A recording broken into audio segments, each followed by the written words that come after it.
And we are live. Awesome. Hey, everybody. It looks like we've got about 30 people on now. We're going to go ahead and get started. Sorry for the late start. We had some technical issues. We're moving into here. And I'm going to make sure I'm not fixed it. Okay. I didn't fix it. Sorry, guys. I'm hearing myself here.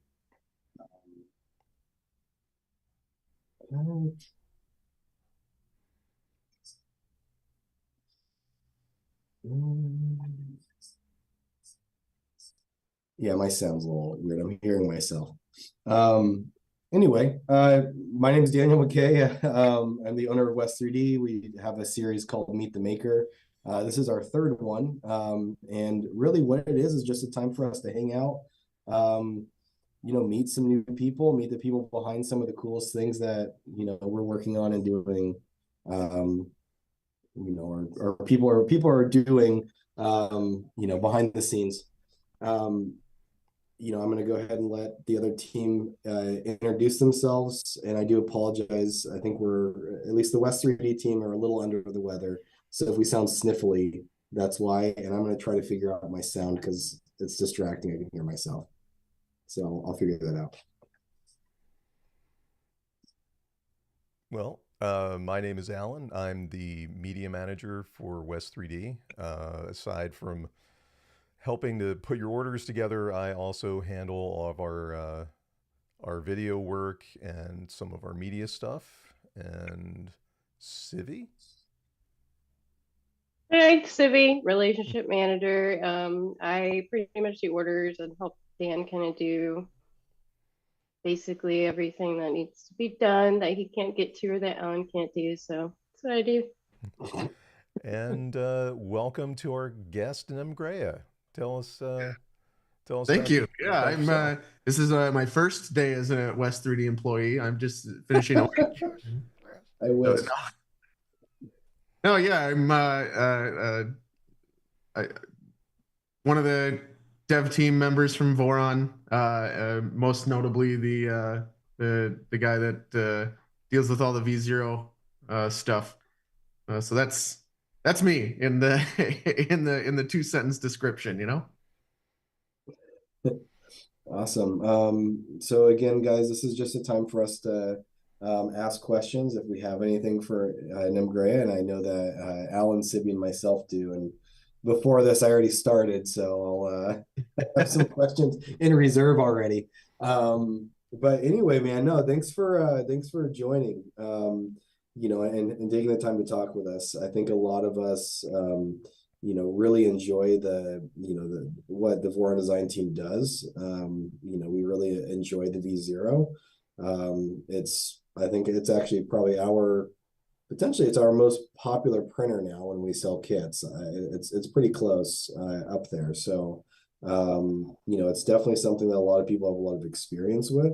And I think it's a fantastic opportunity to sort of hear some things or some insights, learn a little bit about one of the men behind it. And I know that there are other people that have contributed a lot. For Um, sure. but yeah, I mean, I think it's fair to say that it's got your name and stamp all over Yeah, I'm okay with you giving me all the credit. That's it. totally. No, I'm just yeah, like you said, it's definitely a team effort. They're like this. I said it on the live stream before. This printer update would not have happened if it was just me. It's definitely takes a good group of people. Yeah. So actually on that, because it's been a subject, I think, and you probably felt it for a very long time, but sort of the imminent release of the V02 seems like it took forever. Like it seemed like it was going to be next month, but like for a lot of months. So what sort of happened? Yeah, yeah. So I mean, first off, I didn't actually ever update my own printer to V0.1. You know what I mean? I that the driving factor for that update was just people really wanting a direct drive extruder.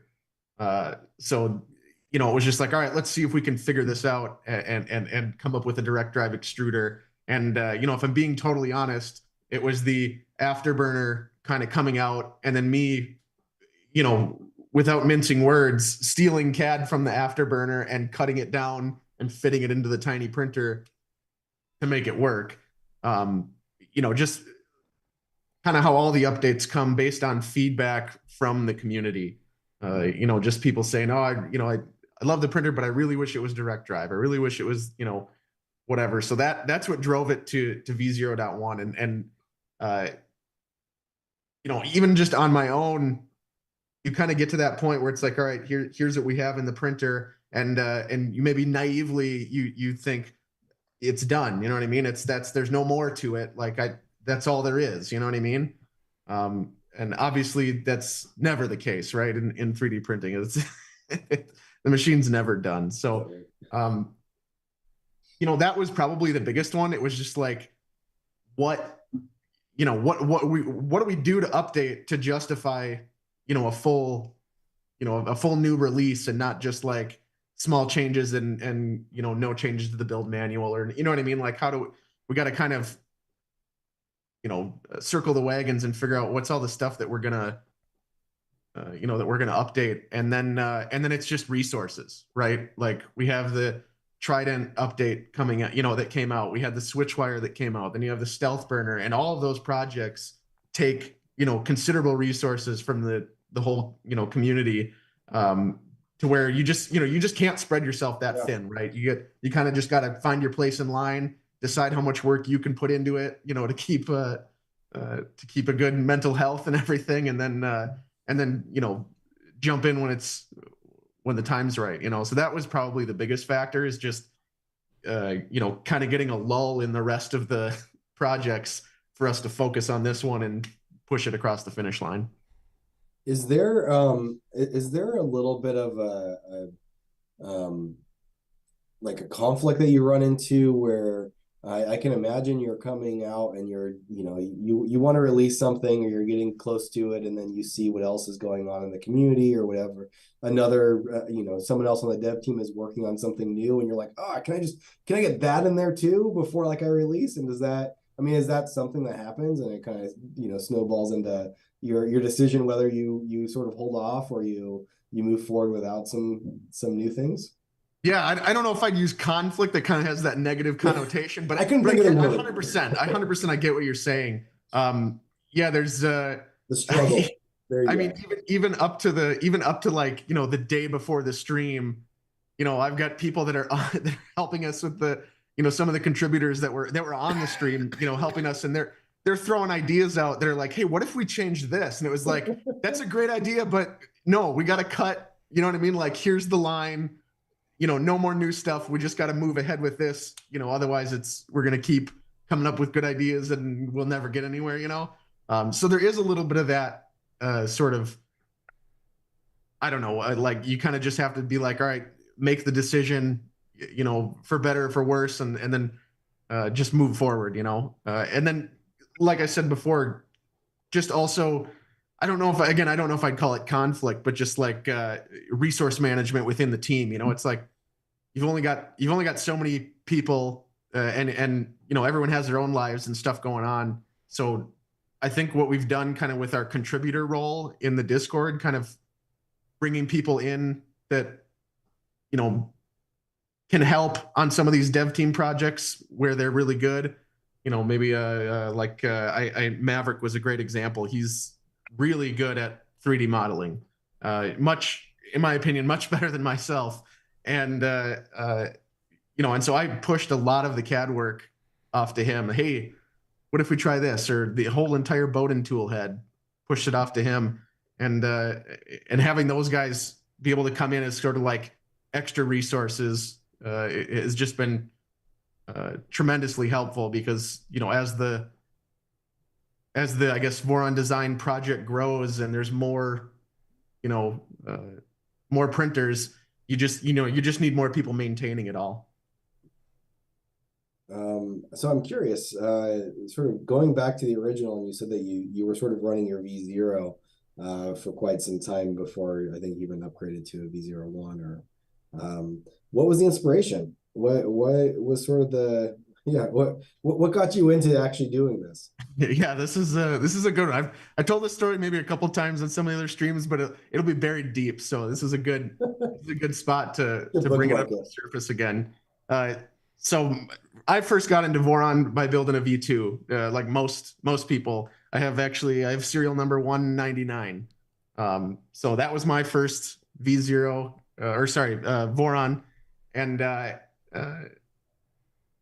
hung around just probably an unhealthy amount of time, spent on the Discord. So ended up joining the dev team, and without spilling the beans, if you will, the way it kind of works is people start their projects in there, or come up with ideas, and then if people like them and they continue going, great. But there's no like, hey, this is what we're doing and we're working on it. You know what I mean? Because nobody wants it to feel like a job, right? Yeah, totally. So this was actually, maybe a shelved project, I'll call it. I won't say it was dead, but it was not actively in development, and it was actually Max, Russian cat food, who wanted an answer to the dice printer. I don't know if you're familiar with that one. It's another small form factor printer, and had been getting a lot of chatter in the Discord early on about how great it was. It's so much easier, it's smaller and nicer. And so he was like, hey, let's do a small form factor printer. Instead, everyone's going big, right? Like go with the 350 and getting these huge printers for, but let's go the other way. Let's go small and make something that is like a true desktop tool. And so he had started actually on a bunch of it, and there's actually a bunch of cool pictures in the original V0 build manual. Way at the end, there's a whole bunch of slides with early pictures from development, screenshots, and photos that were posted on Discord and everything that kind of show its evolution. But yeah, it was just kind of sitting there, and I saw that and I said, you know what? That's the kind of printer I want. I want the small one that I can actually set on my desk and still work around and not have it be a giant machine. And so I just started trying to finish it, right? Hey, where is this at? What's going on with this feature here? And just kind of getting input from everyone else that was already on the dev team that had been around. And they did a great job of kind of just letting me go, but being essentially the bumpers to my bowling ball, if you will, like guide me, no, come back in. That's a little outside what the goals are, So that was kind of the start of it, is just picking up this dead project on the Discord there and running with it. Awesome. What does if you look at the title that we've got for you, we also have /Imin laser cutting. So I guess my question is, does your work with your company, does that help you in any part or any way in your development? Like, I mean, obviously you can probably cut panels and check that stuff out, but I mean, has there been any other things that have kind of benefited you by having the equipment and stuff that you have? Yeah, so it's 100% like a symbiotic relationship between the two, because my laser cutter is a DIY. Like, I built it myself. It uses 3D printed parts and extrusions, and then the printer, you know what I mean? The printer uses the laser cut panels, and so they really are just two machines that help each other out. And that's basically how it started. Is before I had any 3D printers, I went off on the CO2, the DIY CO2 laser cutter, rabbit hole. And I built two of them so far. The current one I have, and then the first one that I built, which was an old, I believe it's called the Build Log 2.0 or something like that. But there's free plans out there for it. It's on a forum that's pretty inactive anymore. It's a pretty old design, but I saw that and I have it. This is my shop down here. So it was just like a natural extension. Like, hey, I need more tools, right? So let me try and do this one, because I don't want to pay what they ask for normal laser cutters. I think I can do it cheaper and get a pretty good one. So that's kind of what started it. And then it was during the course of building my V2, Uh, if you remember way back then, they used to spec coroplast panels, right? So just, easy to cut with an X-Acto knife, cut your panels out, whatever. And I started cutting them on my laser cutter because it was actually a pretty funny situation there. The company that I worked for, we manufactured aerospace components, and when they shipped them, they would use giant 4x8 sheets of this coroplast in between the parts, right? Just like, and then when we would get product in, they just take that and throw it into the garbage, like with the cardboard and everything. So I talked to my boss the one day and I said, "Hey, can I have that coroplast that you guys are throwing away?" And he's like, "Go to town, man. You can take as much of it as you want. We have to pay to, get rid of this. So go for it." So I started taking the coroplast and cutting panels out for everyone else in the Awesome. Discord. And then it just got to the point where it's like I couldn't manage requests through just DMs. So I was like, all right, we got to throw together a Squarespace site or something here just to deal with, the orders and everything, And so then that's kind of where it went to and just sort of evolved from there. Have you been able to talk your company into using ABS panels to separate out the parts? Yeah, so I don't work for that company anymore, but yeah, so that one dried up, but that facilitated the move over to ABS. It was a big part of it. That's awesome. Yeah. I'm gonna go ahead and let Alan or Sibby ask some questions. Sibby, and guys, if in the chat too, sorry, I'll monitor the chat too. If you guys have any questions, we can always go through the chat as well. You want to go, Sibby? I think we have the same questions more or less, right? Well, you start off.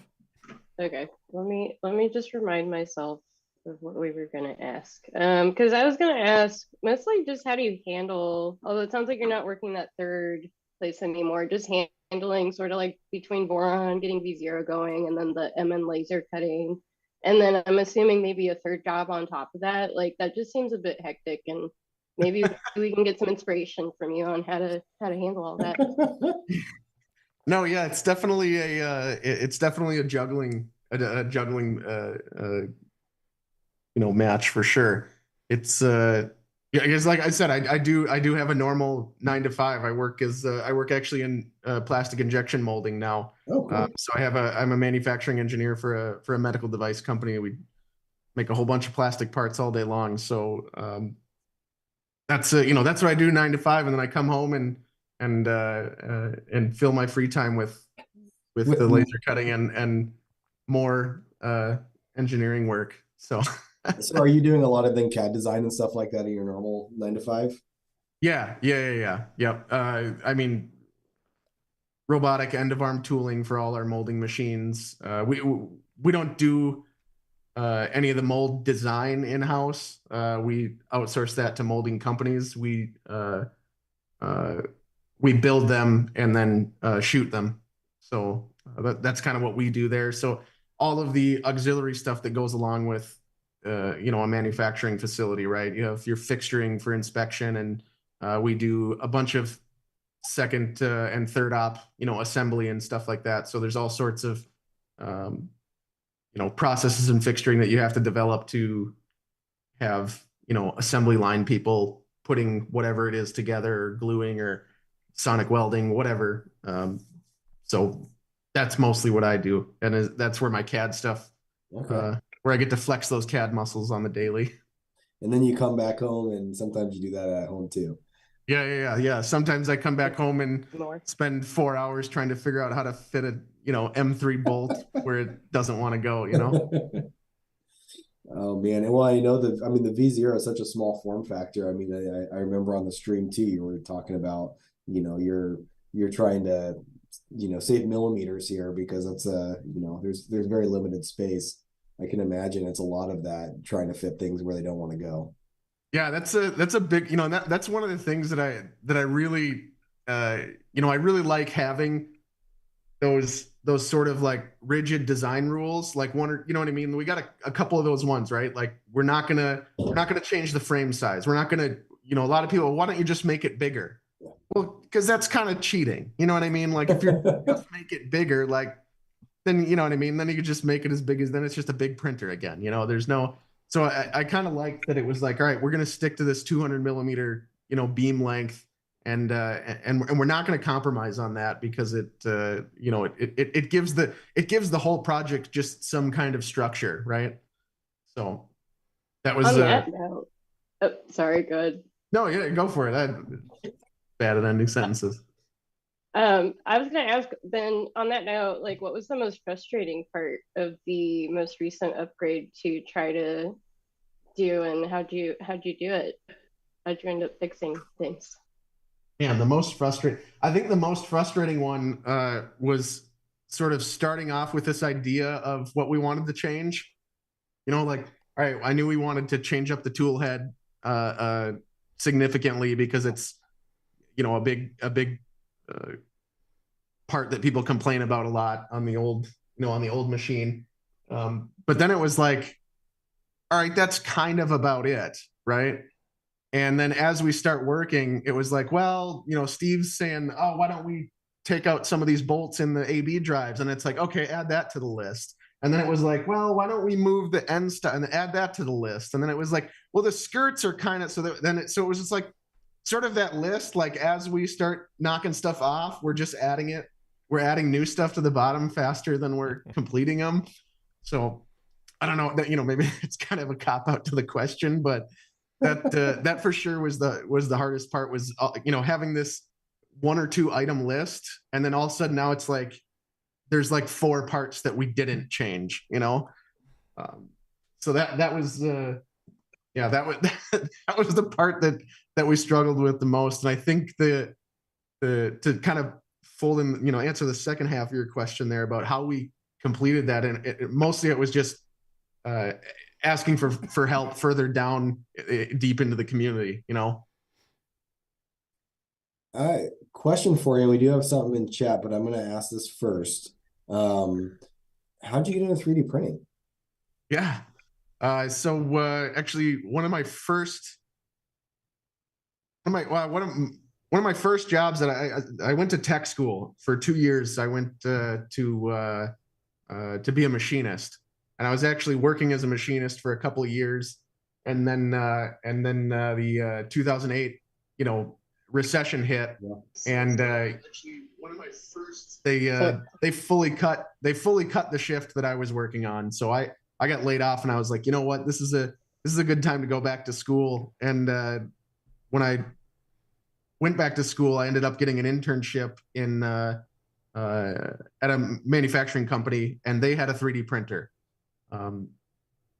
And they had actually purchased it from a gentleman that they had been outsourcing all of their 3D printing needs to. And it was a Stratasys Fortis 250. So, you know, what used to, you know, right above the U-print. It's a capable machine, but it's pretty, you know, pretty bare bones as far as like, you know, it prints ABS and it prints supports, and that's about it. But they hired that guy on, and me as the intern, I was like, that looks cool. I want to learn about what that's all about. And so I kind of just stuck close to him. And that was my first kind of intro hands-on wise into 3D printing, was with the industrial level Stratasys machines, where I'm going, oh, okay, this is how, you know, learning about how to design for 3D printing, and not even the real way like we have to do here, where you can't do overhangs and, you know, beyond great, you know, we had the easy way. It was like, oh, you can just throw supports wherever you want because it's dissolvable and it's, you know, easy. But I mean, understanding like, okay, the orientation of your part and how the layers line up and how that affects the strength of the part, for like real world parts, right? Like not just, you know, your trinkets that will sit on the desk or whatever, but like stuff that we're going to go out and use on the shop floor. So, you know, you gotta make it durable and structural and stuff like that. So that was kind of my first intro into it. The first printer I ever got was actually sitting up there. I bought a Prusa Mark III kit because I'm cheap and I didn't want to pay to have someone else build it. So you know what, I can save myself. No, that's, I mean, for a lot of people, that's still a printer. Well, right. No, I'm not saying the printer's cheap. I'm saying I would prefer to have it. I would have preferred to have it just delivered built. Okay. But it's the cheapness in me where I'm like, no, you know what? For $200 or whatever whatever the delta is there, I was like, I'll just figure it out myself, So that was my first one, and then it just kind of snowballed. Do you think that helped you get into doing a sort of a V2 because you were like, hey, I've built a printer before? Yeah, for sure. I'd say that was maybe 30% of it, right? Okay. Like, I am just a maker by heart. I'd already built my laser cutter at that time, so it wasn't this unsurmountable, mountain of a task.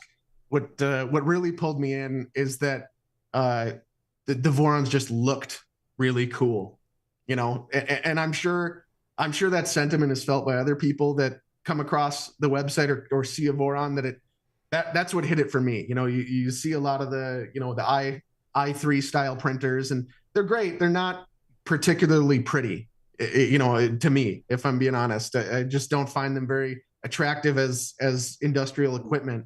And seeing the Voron, I was like, wow, it's a cool printer. It can do ABS, which coming from that Stratasys was like, that's where I want to be, right? Is in that ABS, wheelhouse. And it looks really freaking cool. And so that's what really drove me into building it.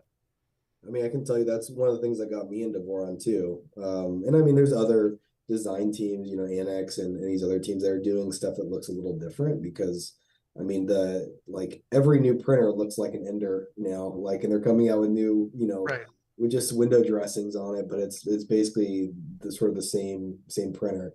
And yeah, I mean, it's i3 everything. And so, I mean, that was one of the things that definitely pulled me aside into the Voron world, and we're still here and we still love it. Just fantastic. One of the questions up here, and I'm not sure if you're familiar, but Zombie's asking, how do you feel about the Rook printer? Are you familiar with that one? I've heard the name, but I couldn't tell you what it looks like. I am not familiar with it. No. It's actually it's a small printer. It's mostly 3D printed. It's super inexpensive. I think the goal is to be less than $300. It's Core XY. Sure. It actually shares a lot of the V0 things. I think they're using a V0 bed and stuff like that. So there's some other work in sort of the periphery of the community that's using some of the work that your project has started. But I want to say I just Googled it quick. I want to say that maybe there was one of these at Murph, but I can't remember completely. But yeah, that's a really cool one for sure. Let's see if we got another one.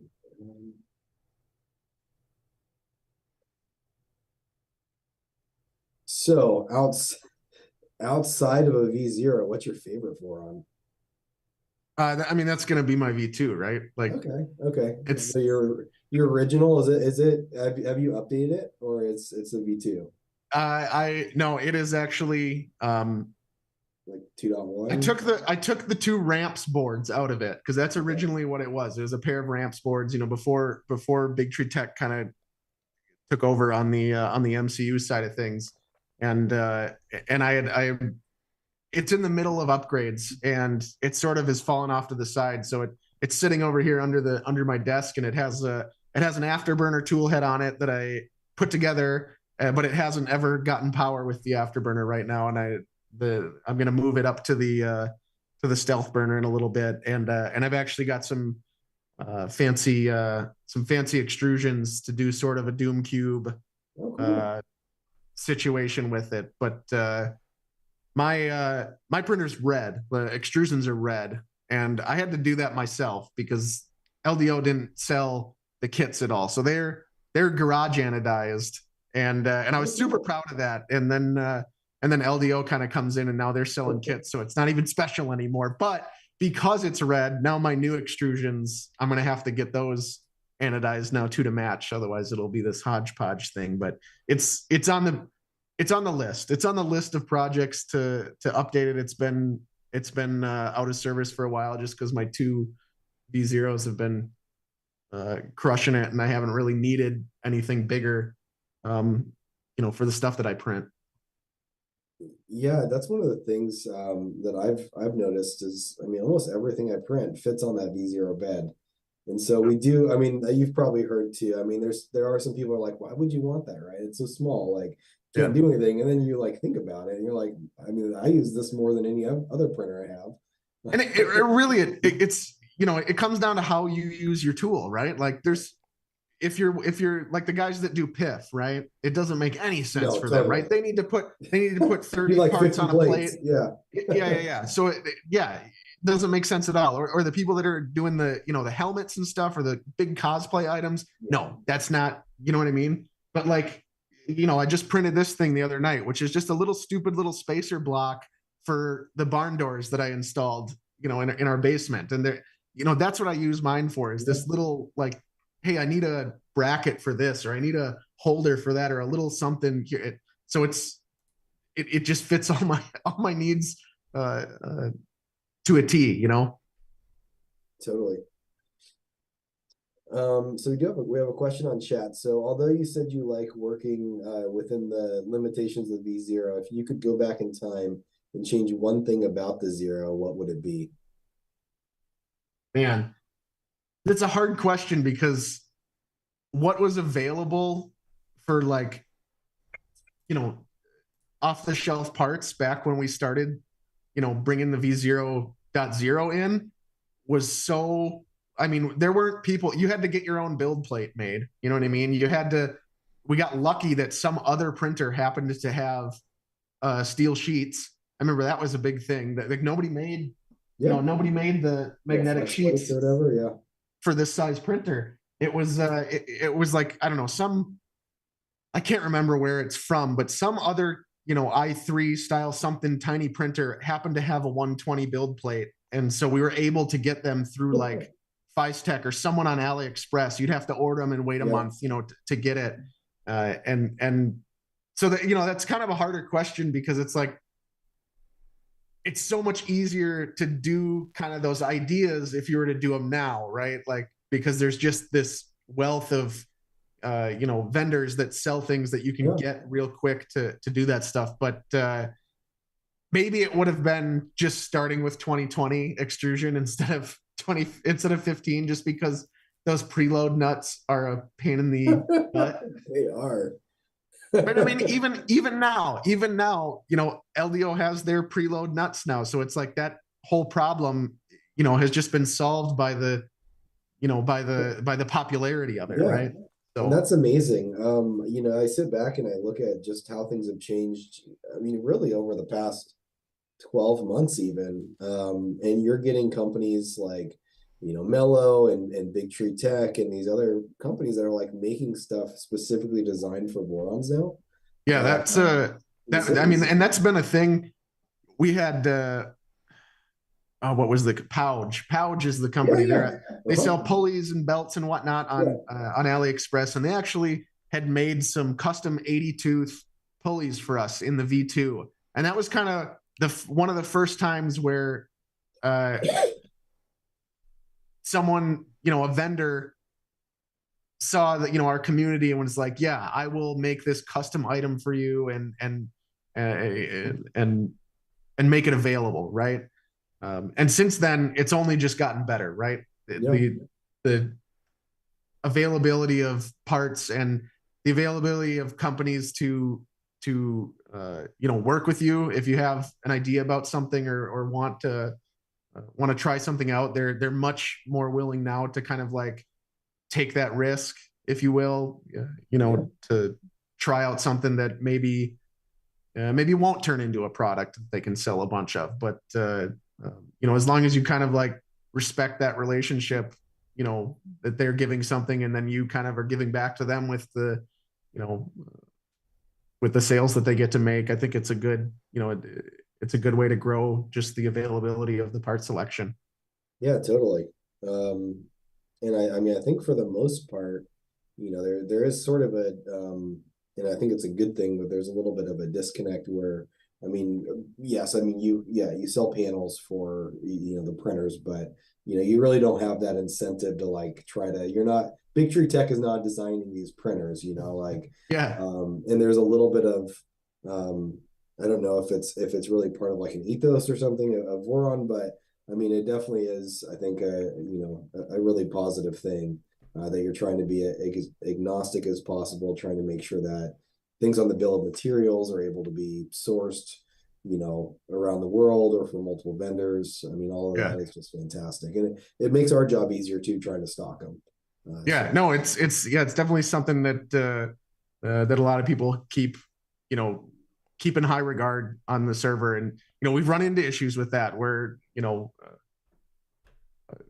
kind of where we maybe certain times have crossed over that line a little bit and not held true to those sort of values of not trying to turn it into a profit making venture or anything like that, just to make sure that your intentions and your goals are focused on making the project better and not not anything else.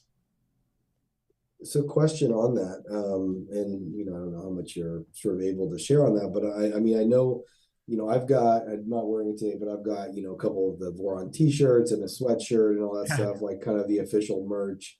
And I know you can go to the website, you can donate through PayPal and all that stuff. As you guys are developing and designing things or going to events, has Voron got big enough to at least you're not like, I mean, again, that's a hobby, but like you're not having to put your own money into buying some extrusions to try something out? Um, I would say yes and no. I mean, like it's the same thing with like sort of that respecting that relationship with a vendor, right? Like if I, DM Jason and I say, hey, I want to, like when we were developing the top hat, and I'm saying, hey, here's what we're thinking for this top hat. Um, and just as a personal thing, I would never ask him to give me something for free. He has obviously, uh, done that, but with sort of the intent of like, yeah, here, you can use this for development, and then I'm going to sell a crap load of them, Yeah. But every time we ask, I've asked him for stuff. It's, hey, can I buy an extra frame kit from you in space gray? Maybe it's something you don't sell yet, but can I get my hands on one and go out of our way to pay for a lot of that stuff out of pocket. It is just a time sink. I mean, if you want to join the dev team to make money, that's not the spot to do it. But it's, like I said, it's a relationship, right? Yeah.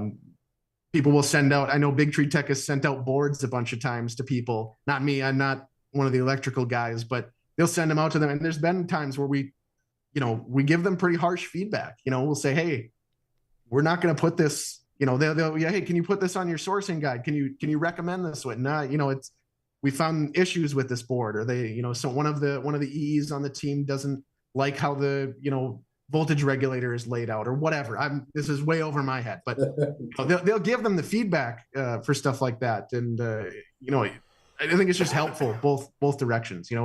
It's ultimately helping the community grow as a whole, and it's that's kind of where it ends, right? Speaking specifically to the t-shirts, when we went to Murph, that was just me. I was like, hey, I think we should have some Voron merch or whatever, you know what I mean, for the guys that are there. So I got a bunch of these t-shirts made, and I still have 3 or 4 of them sitting in a box over here. I did not make any money on those, but just getting it out there so that it was just sort of elevating the, I guess, professionalism of the project is sort of how I saw it. Like let's take ourselves a little more seriously as a group, and just be a little more polished, because I think that's one of the things that we really do really well is we put out polished documents and we put out polished designs. They aren't missing stuff. There's not gaps in the this and that. And I think that's one of the things that I really like about the project. And so it was just sort of, let's bring that to the next, let's keep doing that. Let's bring that to the next level, I mean, it's incredible as much as, and all the manuals have gone exponentially better, I would say. But I mean, even looking back a year and a half or so ago. I mean, the manual, I mean, the work that has been put in on the back, like the back end for, not like a company, if you're making a kit, you can design your guides and stuff to be Yeah. exactly to like a specific configuration, without having that. I mean, like they're fantastic. So kudos to the team for that. Yeah, that's been a huge, source of pride, I think, for everyone. Everyone in the project is just kind of, you're not the first person to say it. I'm sure you won't be the last, but that's the feedback we get is like, wow, these feel like something that you would get from a company, from Yeah. an established brand or whatever. And so we take a lot of pride in that, and sort of doing what we can on the back end uh, to make it easy for people to collaborate in and build on those manuals. The V02 especially was one where we tried some new stuff with how we built it. It's actually built fully in Google Slides. Yeah. It's just a Google Slides doc, and we throw all the crap in there, and you can have 4 or 5 people in it editing all at once, and we can make changes quick and fast and keep it up to date. I mean, even now it's only been a couple of weeks since we released did the live stream for the first release, and I think we've done 2 small revisions to the manual so far of just adding things that people bring up in GitHub issues or on the Discord or whatever. A lot of them end up being just bonehead mistakes that it's like, how did we read this thing 50 times each, and how did we go past this every single time and completely miss it? And that's how it gets sometimes.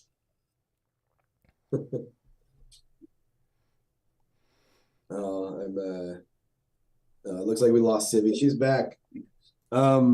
So on a sort of away from the Voron discussion, I mean, for 3D printing, the stuff that you actually do in print, I mean, you said you made a functional part for some sliding barn doors. Yeah. What's your favorite print? What's the favorite thing you've done? Oh man, I think it's mostly the one I'm really proud of is and I can't go grab it because it's on the laser, but it's the tool head for my laser. Or I guess not the tool head, I don't know, the X carriage, I suppose it would be. That was one of the first ones that I designed, and it has a really cool belt tensioning mechanism, built into it with some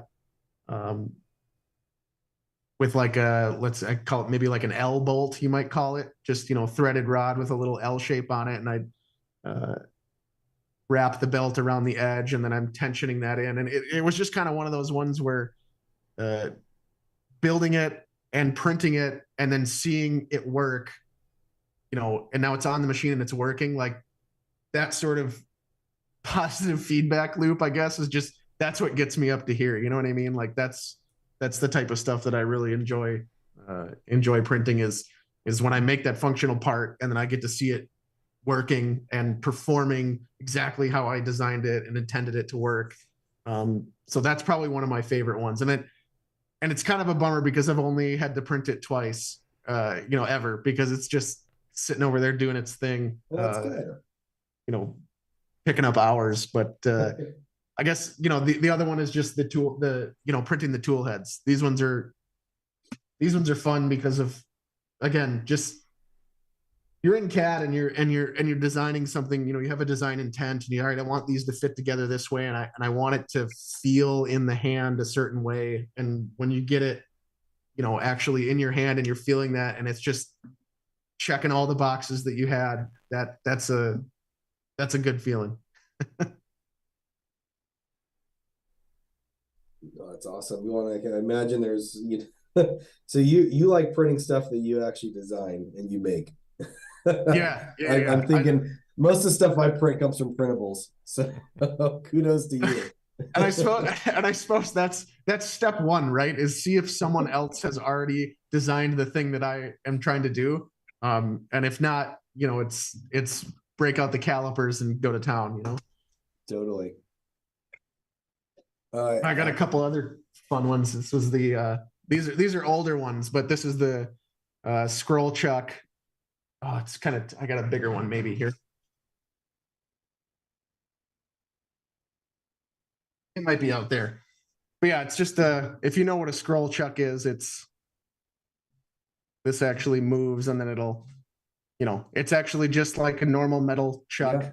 but it's all printed. Oh, that's I did a awesome. couple of these for some I don't have a lathe yet. I really want one.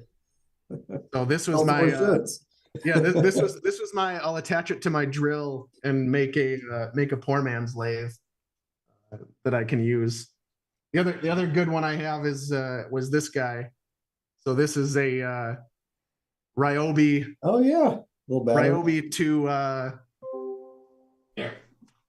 so Ryobi tool to rigid battery, adapter, so that I can use my couple of rigid tools with my normal battery stuff. So those are kind of the ones that I really like, is like I said, those functional ones. But even these ones are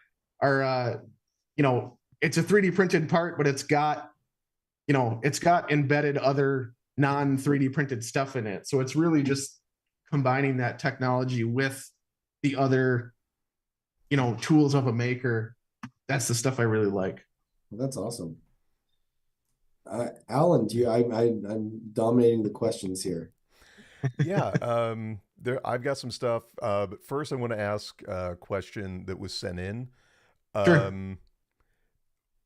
So there have been problems in the mini afterburner with part cooling fans overheating. Yeah. And the question was, was that taken into consideration when the mini stealth burner was designed to kind of protect those 3010s? Yeah, that was that was the whole reason that we went with these fan saver sort of hot end mounts, right? That was original, and I'm sorry, I don't remember the username of the gentleman, I believe gentleman that designed the fan saver for the mini afterburner. But I messaged him on Discord and just said, hey, do you mind if I sort of piggyback off your idea to include it in the next release? And he's like, yeah, I mean, you should be doing that already. What are you thinking? Go for it. So yeah, that was the main, idea behind those fan saver mounts. The other one is just trying to manage feedback, right? With the size of the community and just the level of builder that you get, across the whole Discord, you really have to sort of take into consideration, the first person that says, hey, my fans died. It's like, okay, well, is that really an issue so far, or is that just one person that got a bad luck fan, right? And obviously this one is not that situation, right? Like there's reports and you keep seeing it come up and you kind of have to figure out what is the root cause here. Like, is it specific fans that are doing this? People that buy nicer Delta fans or Sunon fans, are they also having this issue? Or is it only when you get weird AliExpress knockoff versions? So there's a lot of that you kind of have to take a couple steps back and say, all right, what is the problem we're actually looking to solve here? You know what I mean? Because if you don't really know what your root cause is, you're just going to be throwing darts, for lack of a better term, right? So a big portion of it is just managing the collection of data, of feedback, right? And figuring out, all right, when people are reporting this, what symptoms are what? You know what I mean? Is which ones are related to heat? Which ones are related to maybe our wire routing area is not big enough and people are damaging it when they're putting it in? Is it always the left one? Is it always the right one? So that's a big part of it, is just making sure that we really understand what it is that the problem is before we just post something and say, this is what solves it, because invariably the next post under that is going to be someone saying, I just did that and it didn't work. You're dumb, So it's it's that's a huge part of it, and a huge part of what, you know, the dev team and everyone on there deals with all the time is sort of figuring out, you know, finding the problems along with the noise, you know. Yeah. Yeah, and you know, I had watched. So I'll ask my question now. I had watched the live stream where you announced the O2, and Sure. you know, found it really impressive the amount of, you know, those kind of community solutions that have been Right. rolled into the printer. So I know, you know, there's a really great user community doing mods for the V0. Um, is there anything out there that you've either seen or things that you've, you know, heard talked about that, and I know you just dropped the O2, but are, Yeah. you know, are there mods or technologies or, you know, even design trends that you think, yeah, well, maybe, you know, when we start working on 03 could come Right. in? I mean, one of the things that I'm kind of interested in after I build my O2 is maybe looking at, you know, like one of the belt driven Z mods or something. So, Sure. you know, Sure. Yeah. I mean, actually, we experimented with belt driven Z way back in V0.0. It's actually, you can look into the those images in the very first manual there. There's a bunch of pictures of some of the crazy belt, you know, Z things that we were messing with. And really it just came down to cost, right? After you buy the pulleys and the belt and all the, you know, and the idler and everything, it was just cheaper to go with an integrated solution. And that was a big chunk of it, is just not letting this printer balloon into another $1,000 printer. You know, and even still, that's a part of it, is just making sure that we're not adding flair just to add flair. You know what I mean? The Timid is a great example. LEDs coming out of his wazoo on his printer, and it's like, they're really cool and they're definitely awesome, but they do add a level of cost. He's invested a ton of money in that printer, and you know, when people are coming in and they want to build a cool printer, the first thing they don't want to hear is, oh, this is out of my price range, you know, or I can't afford this, when really, you know, the core stuff that you need, you know, might not be at that level, right? So it was mostly just about keeping costs down, for the belted thing. Like you said, we did just release V02, so the mod, you know, community is, I mean, they're faster than ever now. I can tell you that. Like, you know, like I said, it's only been a couple of weeks, and I'm already seeing ones that I knew would come out right away, and we start placing bets on, like, all right, how long before this one comes out? How long for that? I know some of them were actually uh, sort of behind the scenes developed by us, right? A lot of people wanted support for the Rapido high flow hot end. Um, and it's out there now. Maverick made a whole new tool head, or a whole new cowling. It's basically stretched 3 millimeters, and you can fit the whole Rapido in there, and you can run it on your printer. The kind of the stuff like that, though, kind of falls into a different category. Where, like, all right, you're eating 3 millimeters of Z, so now you have this other path where, or if you build the Rapido, you don't have your full travel. So we're going to push that over into the mods category, right? Let's keep our 120, 120, 120 build volume. Like, that's one of the rules, right? We gotta have that build volume. If we start compromising that, then, you know, then we're just giving up on, you know, the challenge, I guess, of designing it. But people want to use it. It's out there now, you know? So that was a big one, was getting the Rapido supported. And then the other one that he did, the LGX Lite extruder. I know some people are way more happy with just buying an off-the-shelf extruder and strapping it on, you know, to their printer. That something that's proven and works, and they don't, you know, they don't have to do maybe as much troubleshooting with. And he did a great job of building a mod for that. Again, it was just more of, does that fit sort of the core, you know, flow chart, I guess you will, if you're deciding what you want to build in your, you know, what you want to make your V0. We don't want this thing to turn into like a 30, you know, 30 trail flow chart of, all right, if you do this, you have to get these, and these. And if you do this option, you got to get that. It just becomes too much, right? Especially for new builders, when they come in, they just want to, you want to give them a simple package and say, here, if you want Bowden, you do this. If you want direct drive, you do this, and you pick your hot end, and it's simple, right? Instead of kind of throwing in these extra wrenches. So that's kind of one of the things that would, not to sound negative, but to keep mods out of becoming folded in fully, right? If they just kind of if they sort of complicate things a little too much. But again, I'm not against them. You know what I mean? Like, we're fully on board with these mods, and I love a bunch of the stuff that people are doing. The Trident skirts were a big one where I was like, damn, those look a lot better than the ones I designed. Let's start with a little upgrade there, so that's a big portion of it, is just seeing what the community likes, right? I know a ton of people run the Nevermore filter. That's a big one that big, I guess it falls into that mod category, right?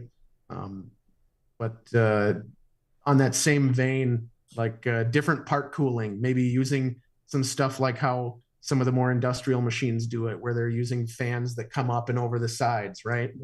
Yeah.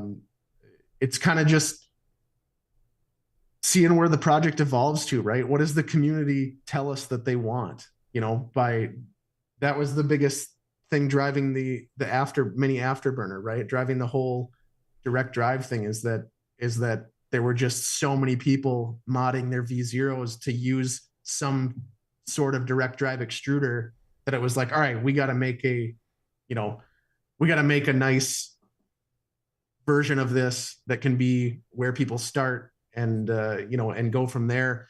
And when it comes to stuff like the Nevermore, like, I don't think I could do a better version of that than what they're doing right now. It's great. You know what I mean? Like, I don't really see a need to modify their mod. It's good. You know what I mean? It's great as it is. And I think if you want to use that filter, use theirs. I don't need to make you one that's not as good. Totally. Yeah.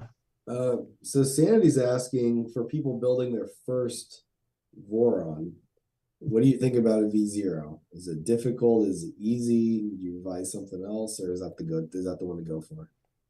Wouldn't put it in the easy category for sure. There's a lot of I think it's a lot better now that we added almost 85 pages to the manual of just direct. The build process is basically the same as V01, but now there's 80 more pages of steps and explanation, and hey, here's why we're doing this at this step, or here's sort of some of the checks that you have to do to keep your stuff square and aligned that maybe we didn't put in there before, because it was kind of just like, all right, if you're building a printer, you kind of just have this, mechanical aptitude, and you'll figure it out, and sort of taking away those assumptions and putting it down on paper was huge. So it's a lot easier now than it used to be. But just as someone, I don't have experience with the switch wire or with the Trident or anything, but the V2 is definitely just easier because you don't have so much constriction of space, right? You can look in there and see what the hell you're working on. You don't have to use tweezers to install all of your M3 nuts and stuff. So I think that anyone with the patience and that likes building things could 100% do a V0. I wouldn't think anyone would call it the easiest of the Vorons to build, but Maple Leaf Maker says it's the easiest and you would die on that hill. So is that what you want? Is that what you want though? Is that you want to build the easy printer, or do you want to build the printer for your needs? You know what I mean? Like, don't let a difficult build stand in the way of a cool project, I'll say,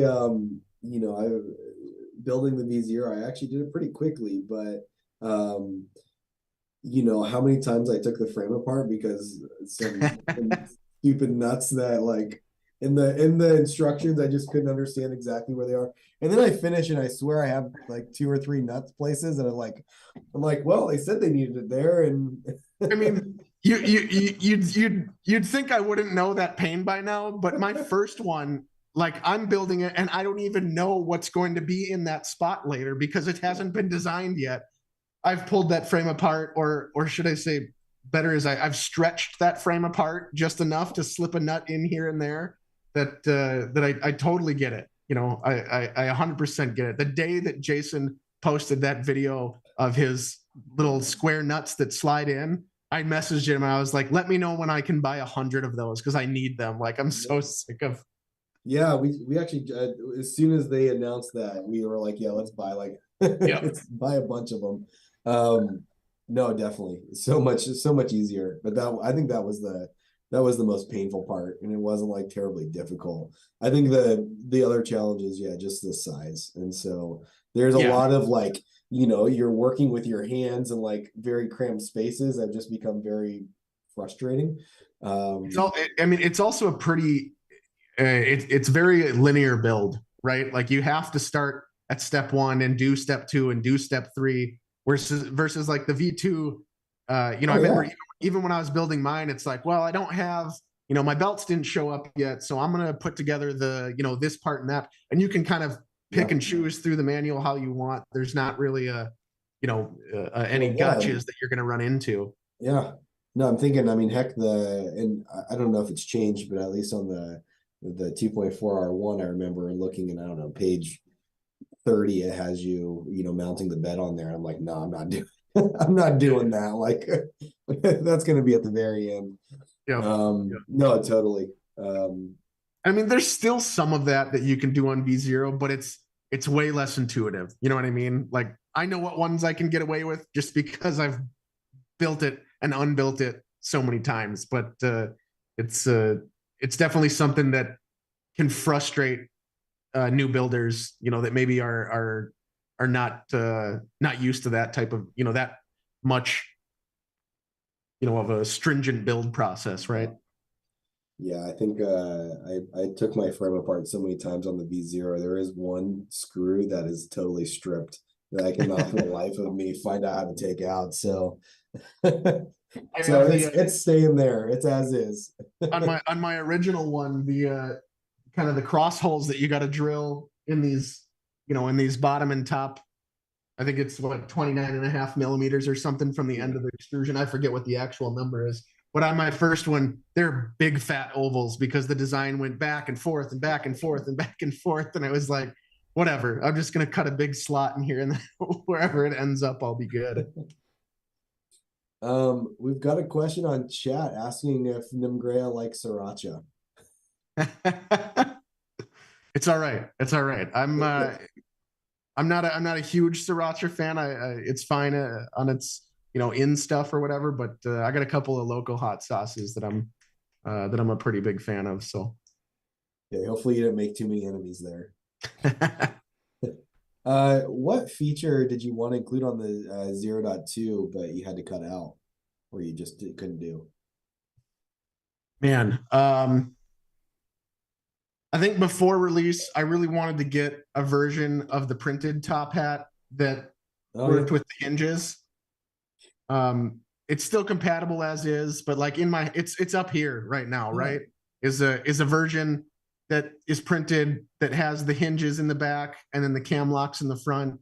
That was something that I really wanted to get in there. And I know a couple other guys in the dev team asked a bunch of times, hey, are we going to do that? Is that something and I really did want to get it in there. It just came down to a time thing. It was like, we're focused on the manual and we're getting other stuff done in it. And it was one of those ones that I knew wouldn't require me. You know what I mean? Like that's anyone else can figure that one out. It's not a crazy hard bit of CAD or whatever. It's pretty straightforward. So I was kind of hoping that would be someone's mod that they would figure out and then pull a request into the repo or something. Someone hasn't done it. I mean, looking at it, it seems like it would be pretty simple.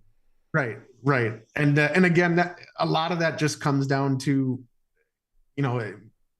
maybe as selfish as it sounds, is I didn't need it. So, it just didn't fall higher on my priority list, right?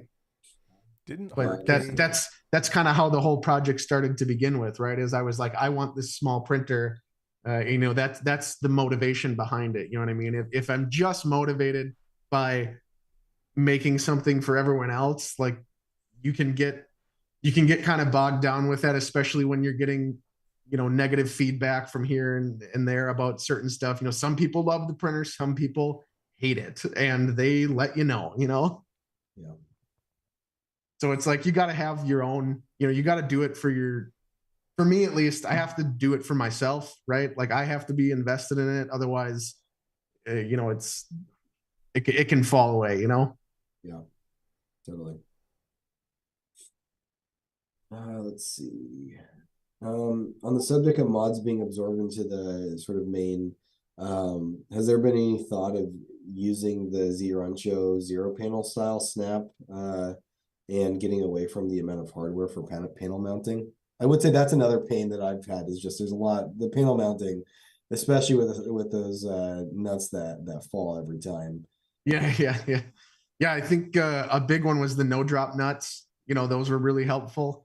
And I know we discussed that before release of like, hey, is this something you think we should include in the repo, or how do we sort of navigate that? Because it was something I think you should print them, right? If you're building one and you don't want that headache, you should 100% Everybody print no them. drop nuts. Totally. Again, the biggest thing for that was originally, and I know I might be kind of mixing mods here, so forgive me. I'm just going off sort of memory. But originally, they only worked with the LDO extrusions, and so that was kind of one of those things where it's like, all right, well, we really don't want to force people into this one bucket, right? We really would like to be able to give people the choice of Maker beams or Misumi 5015 or LDO extrusions, so you don't have to always go with it. So that was a big portion of it. I know they work in both now, or there's a version that works in both now. So that's maybe not as big of an issue. But again, that was mostly one of those things. Again, as dumb as it sounds, is just I only print ABS, so I never remove my panels. So it's just not a huge pain point for me. But maybe that's something that we include in V03, because I know that that's a popular topic in the Voron user mods repo, is all sorts of different methods for hinged panels and quick release and snap in and snap out and all sorts of stuff. So definitely something that we could look at going forward. That was definitely a victim of time, right? We, like I was saying before, here's the things we want to update for V02, and panel clips was on the list of like, hey, here's something we don't have to change. That'll be nice and easy to bring over. And then we changed them anyway, just visually or whatever. And that was, yeah, that's probably the main reason for that. Not making it into V02 was just, it wasn't even supposed to be changed to begin with. Yeah, well, on that subject, I mean, we've had a couple people, because we do a lot of printed parts for the printers, and we've got, we were doing the V0, and when the V0 S1 LDOs sort of upgraded V0.1, came out like super popular. Yeah. And so we print a bunch of parts, and then the 02 comes out, and so the people are like, hey, can we get an upgrade? And we're looking, and it's like the handle's the same. I mean, like, there's very few parts. It's all basically new. Yeah. On the printed part side. Yeah, that was just kind of a snowball thing. You know what I mean? It was like, hey, why don't we, at first it was, we're making this tool head, right? Let's make the tool head, and let's follow the V2, let's follow the V2's, trail there, and kind of do the stealth, faceted design sort of thing. And then it was like, well, I got to change the XY joints to make a little more room in here. So I might as well, I guess, stealthify those while we're at it. And then it was like, well, it's going to look dumb if just the XY joints are that way and we don't kind of fill out the rest. And so it just kind of snowballed, and I liked working on them, I mean, I think it's great. I think it looks fantastic. And like you said, even just like the Trident skirts, the Trident Yeah. setup skirts look great. In fact, I do like the idea though of like some clip-in panel type stuff. That could be cool because I know a lot of people too are are looking for ways to improve the, you know, keeping the heat in, right? Like with whether it's foam around the panels or whatnot. There could be some cool stuff that we explore with, you know, in that vein of just trying to maximize the chamber, you know, environment there that we have with the heated bed and everything, and not losing so much of that to the surrounding environment. totally. Yeah, I'm getting a whole bunch of ideas now for these panels. We've got a question here. Do you foresee any big changes in the desktop 3D world in the next year, or anything you're looking forward to? There's maybe anything you've seen at CES or Formnext or any of those places. You know, and I've been this is a lot of it is coming from, again, what I really like. I was hoping that there'd be a huge, you know, a lot bigger steps as far as dissolvable supports.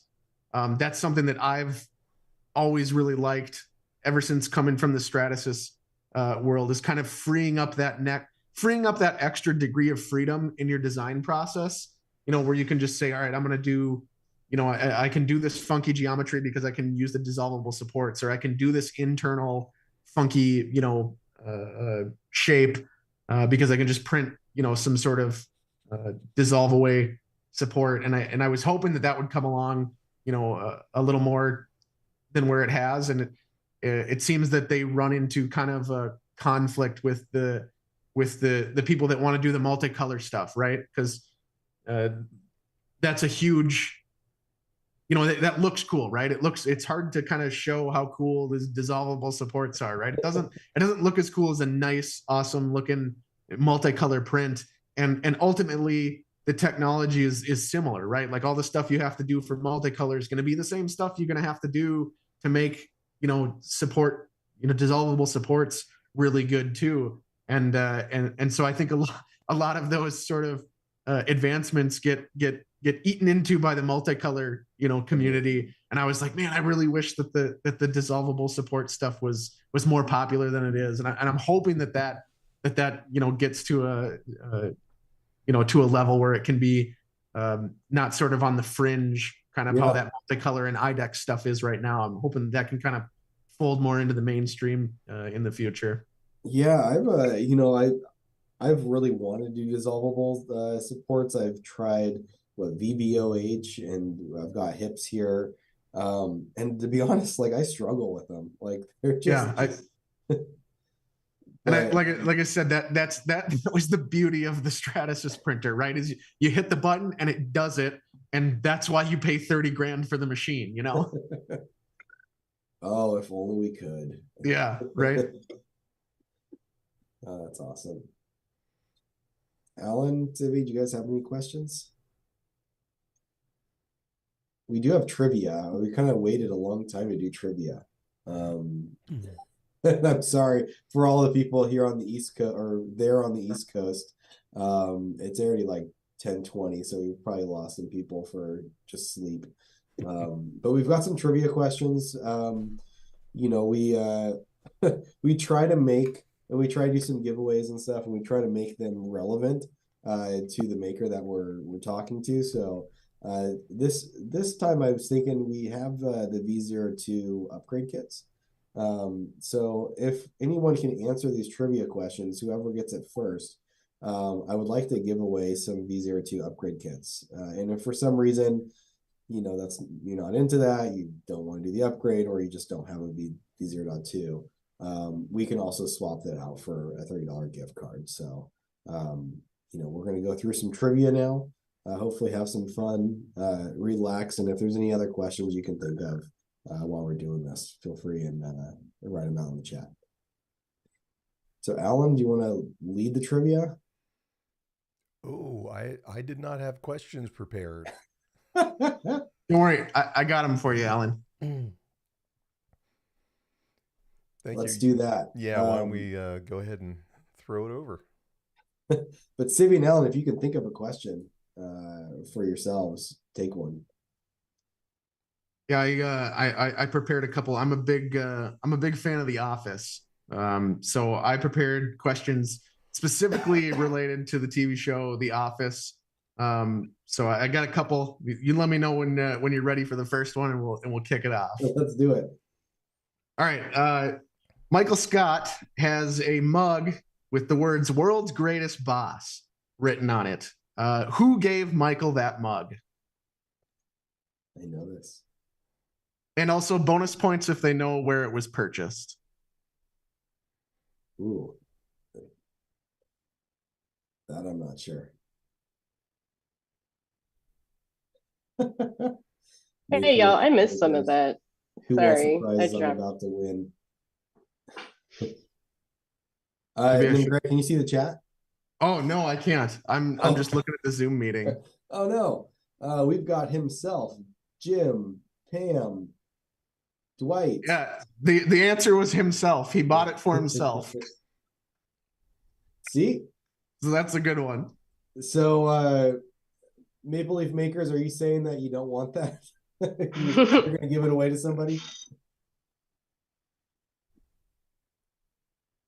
There's always a delay here, so we'll go ahead and do the next one, and then I'll see what Maple Leaf Makers wants to do. All right, the next one. When Daryl is asking Michael for a raise, Michael wears a power suit made by what clothing brand?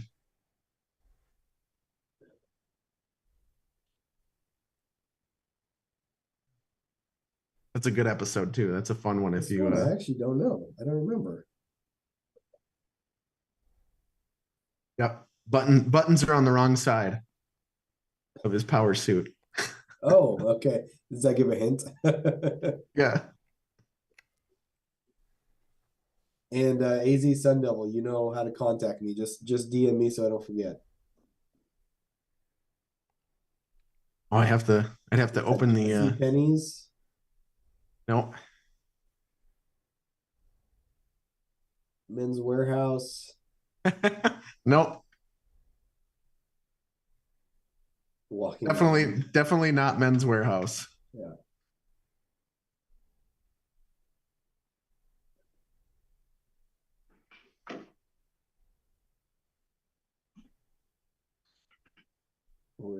Come on, guys. Oh, there it is. Morton guessed it. Mysterious. All right, Morton. You can either reach out to me on Discord, or if you just email info@west3d.com, one of us will get that email and we'll set up the order for you. There you go. All right. The next one is during the closing ceremonies of the Office Olympics, the participants are awarded medals in silver, gold, and what other color? That's actually a good episode too. It is, yeah. There's some episodes where you're just like, it's the political incorrectness too that they have on these things, and it's so funny. No, it's not bronze. They have to use yeah, Maple Leaf Maker got it again. It's blue. They have to use Yoplait yogurt lids. So they're using the blue Yoplait yogurt lid. All right, who's Maple? Who you giving this to?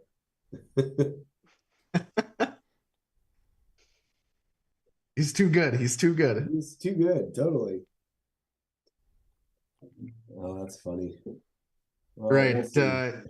During one more. All right, perfect. During the office garage sale, what is the name of the board game that Andy, Daryl, and Kevin play?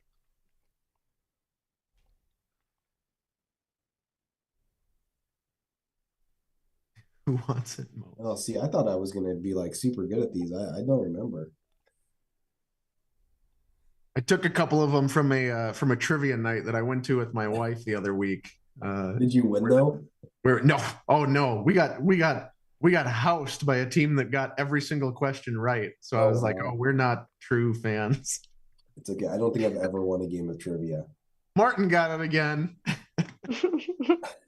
Board game is called Dallas. Well, that's Dallas. All right. Well, Morton, so again, I guess you get a chance of, you get a gift card or the V02. Just let me know twice. You got this. And then, yeah, whoever Maple Leaf Makers is giving the second one to, just reach out to us. Again, info at West 3D, or just reach out to me on Discord. Alan and City, is there anything, any trivia, any awesome things that you want people to know? World? Awesome things. Yeah, COVID head. It's fun. Yeah. Well, COVID sucks. Don't get it. I could. PSA. I think I can do a question because it's something that I think I've mentioned on a live stream. But what was my first 3D printer?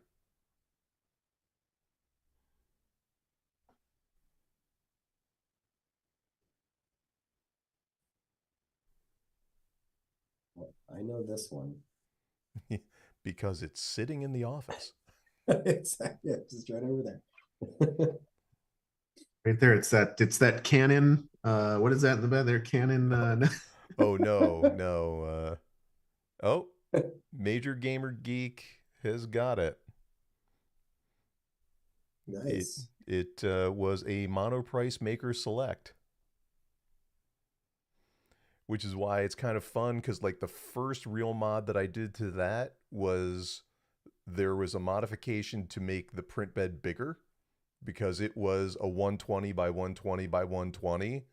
And I was like, oh, that's way too small. Here, let me turn it into a 120 by 240. Yep. And then extended the Z and did all kinds of crazy stuff to it. And now I'm really looking forward to building a V02. Because it won't take half an hour to preheat the chamber like my 2.4 does. Well, Major Gamer Geek, you know how to reach out. Because I'm gonna forget all of this. The COVID strikes hard. I'll ask the same question. What was my first printer? And I might have mentioned this on the live stream. I've got another one in reserve too. Let's see.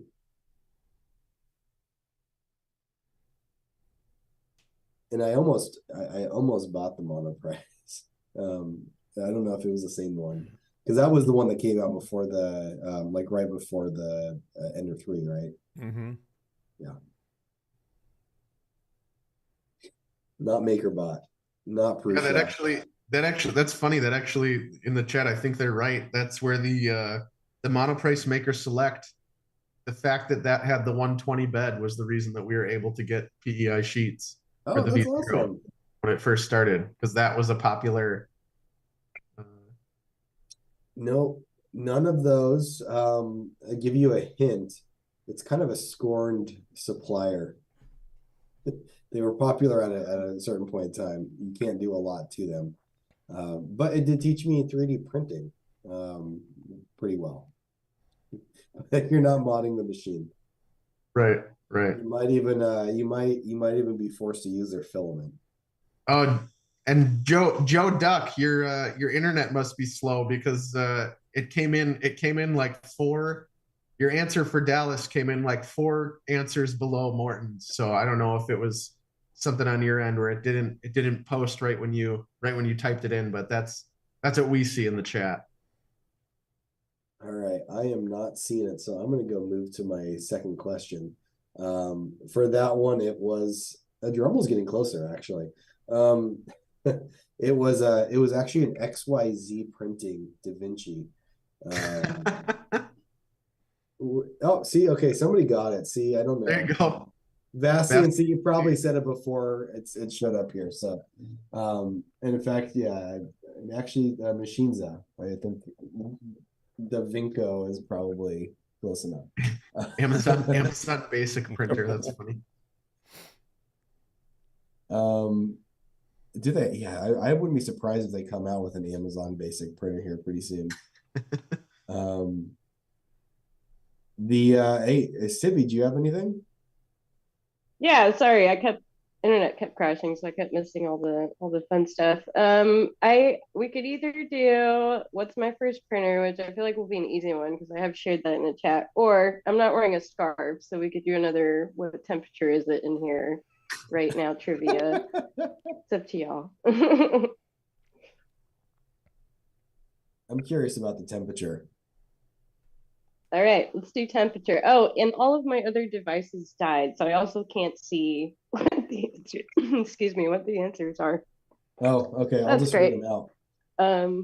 Cool. All right. So the question is, what's the temperature in the room? It's got to be now. Sivvy still has a sweater on, but no scarf. So we've got 69, 71, 72, 83, 73, 72.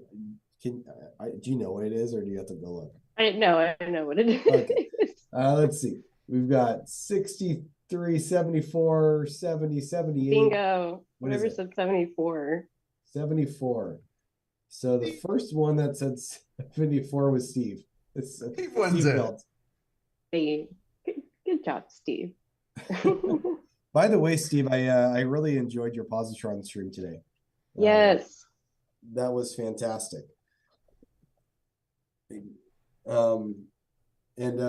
Yeah, anyway, can't share anything. Yeah, awesome.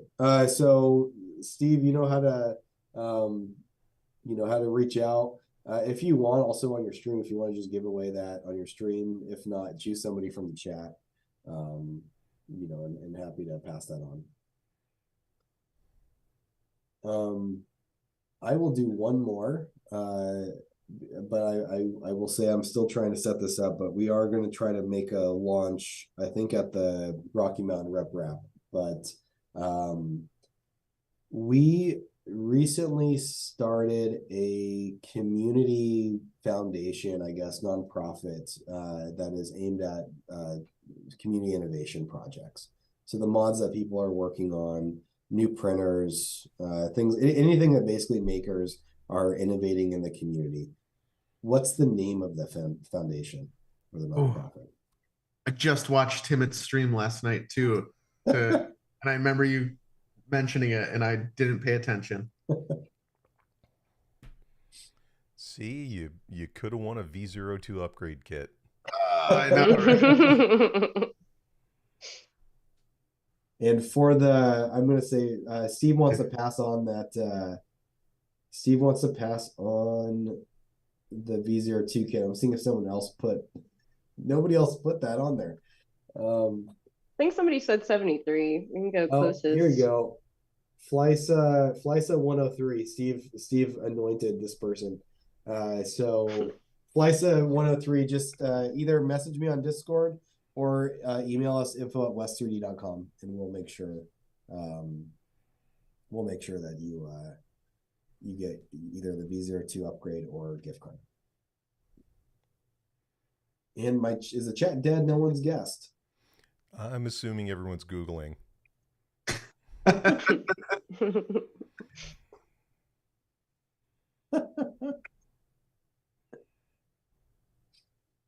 Okay, let's see.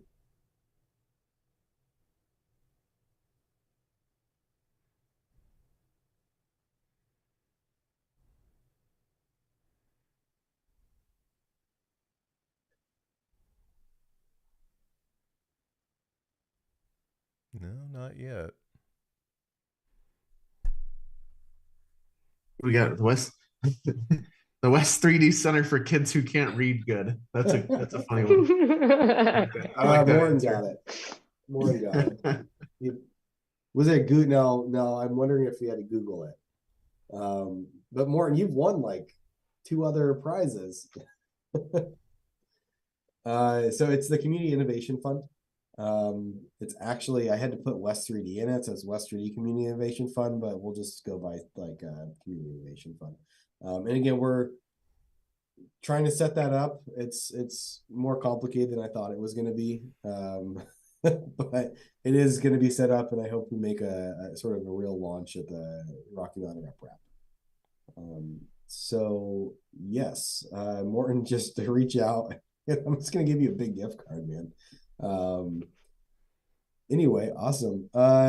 Do any of you guys have questions? Other questions for Nemgrea?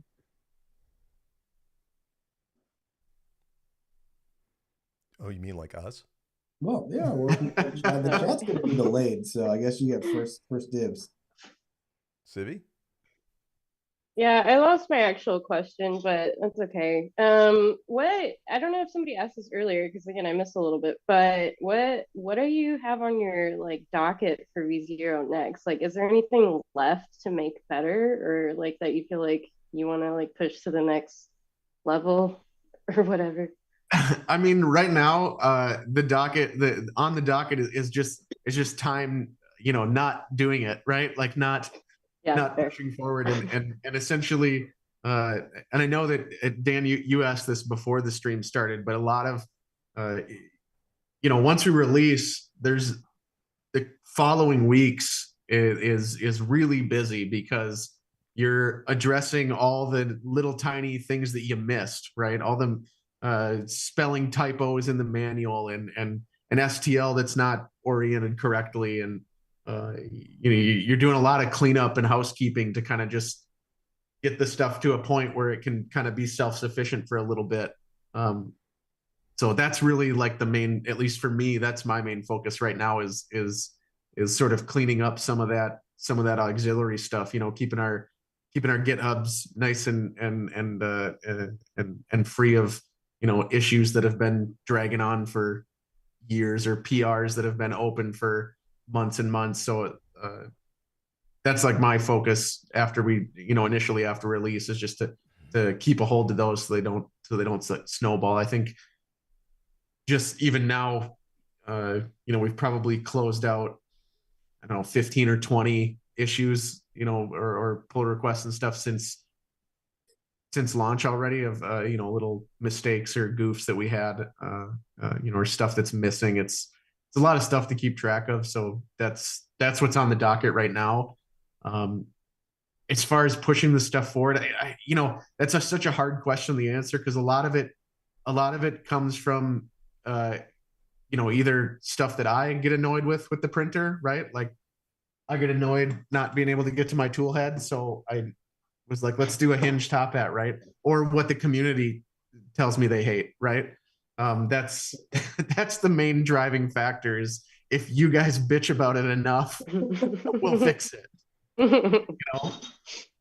And being completely honest, that's how a lot of the stuff happens is enough people complain about it and go, all right, we can do better. We can make something, to to please the masses, if you will. Somebody was asking if there's a roadmap for V2 that you're aware of. I'm sorry, the what? Roadmap for V2. They're trying to get inside information, I think. I'm thinking, sorry, I was in my head, I was thinking V0.2. I was like, the roadmap we're at the end, it's out. You know what?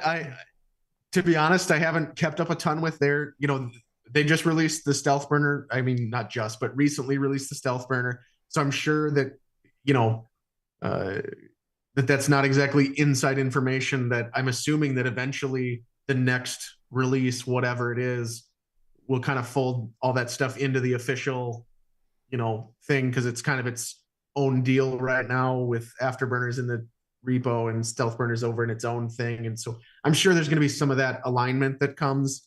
But as far as like what stuff to move to next, it's probably going to be the same sort of things that we pull in, like how we pulled in stuff with V2. It's like, or V0. It's like, what are the popular mods that the community's doing, and do they make sense? Do they fit with the design criteria and the kind of the rules of the more on ethos or whatever, and if they do, they'll probably get folded in some sense. That's just kind of how things, that's how they operate, right? Yeah. So Machines is asking, all online handles have a story. What's Nemgrea's story? So how'd you Yeah, that's it's not exciting. So sorry if I'm letting you down, but it was the username that it was auto assigned to me by Dunwoody College of Technology when I went there for machining. So it's a combination of the letters in my real name, and they threw them in there, and I said it's never taken. So Sounds good. Yeah. it's a nice screen name to not have to worry about adding numbers on the end or anything. It's always free, so I use it. Your I do wish it was something cooler though. Like there's way better ones, your I mean, I can't tell if it's a decal or whatever on your Oh wall. yeah. Laser cut, or is that 3D printed? Yeah, it's just laser cut cardboard that I painted, hung up on the wall. Okay.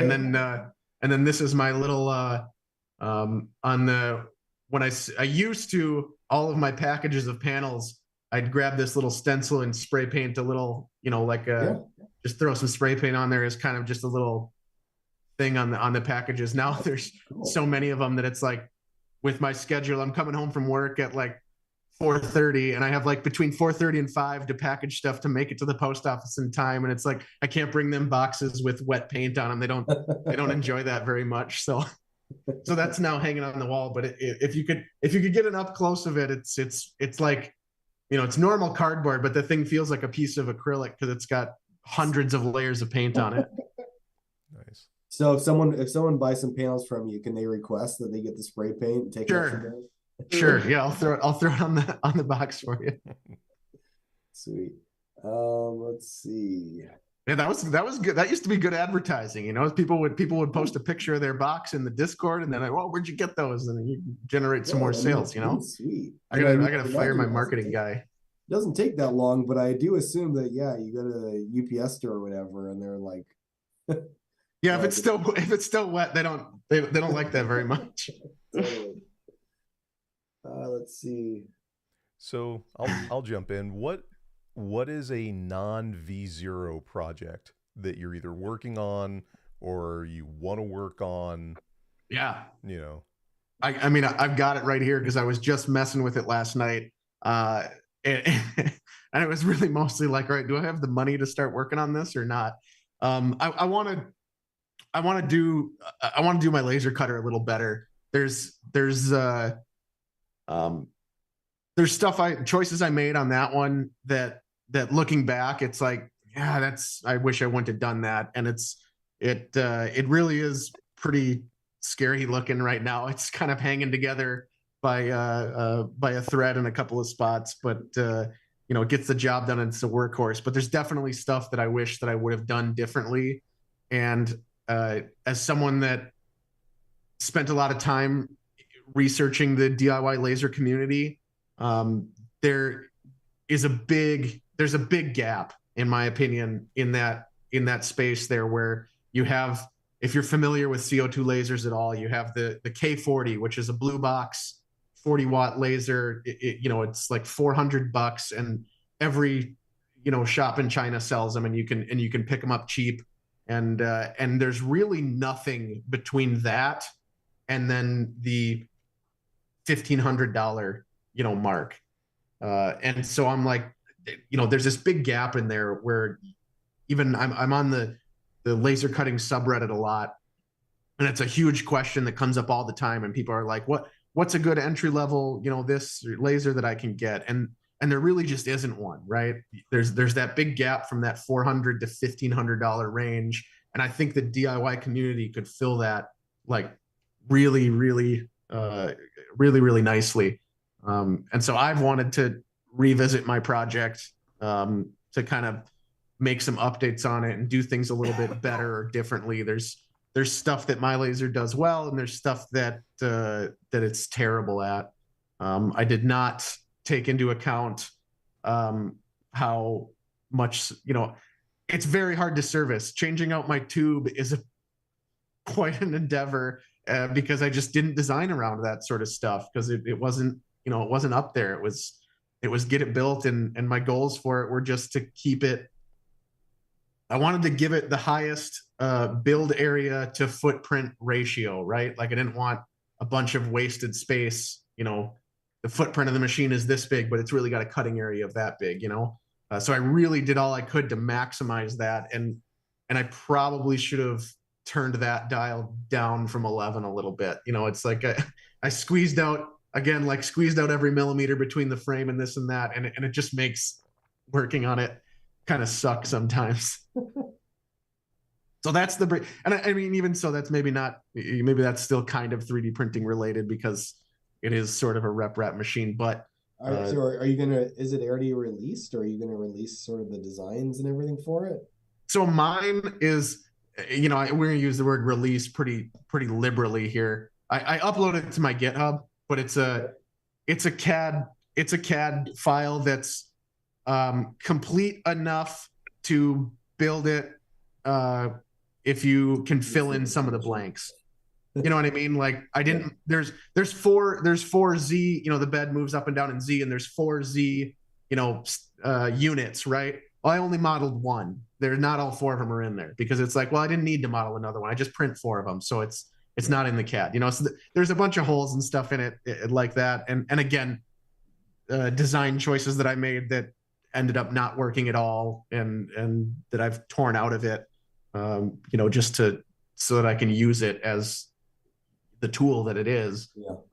So that's definitely one that I wanted to revisit. I remember when I first started, because it's 2020 extrusion as well, when I first started building the Voron, and that was the first time I'd ever seen the blind joint with the nut, in the slot. Yeah.